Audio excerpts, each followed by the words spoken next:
Welcome everyone. Final teaching যেটা B Ed third semester সবাইকে করতে হবে। এর জন্য তিনটে জিনিস তোমাদের রেডি করতে হবে।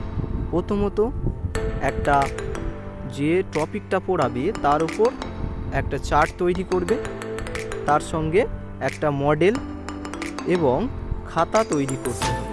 খাতাটা হলো তোমরা যে লার্নিং ডিজাইনগুলো কমপ্লিট করেছিলে তেমনই একটা কপি তৈরি করবে, যেটা অবশ্যই ক্লাসে পড়াবে ফাইনাল টিচিংয়ের সময়।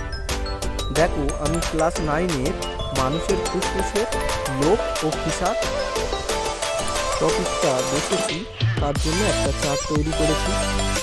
এরপর একটা মডেল এবং শেষে একটা লার্নিং ডিজাইন তৈরি করেছি। তোমরা তাহলে যে টপিকটা পড়াবে বলে ঠিক করছো তার উপরে তিনটে জিনিস তৈরি করে নাও: চার্ট, মডেল আর একটা লার্নিং ডিজাইন। Thank you.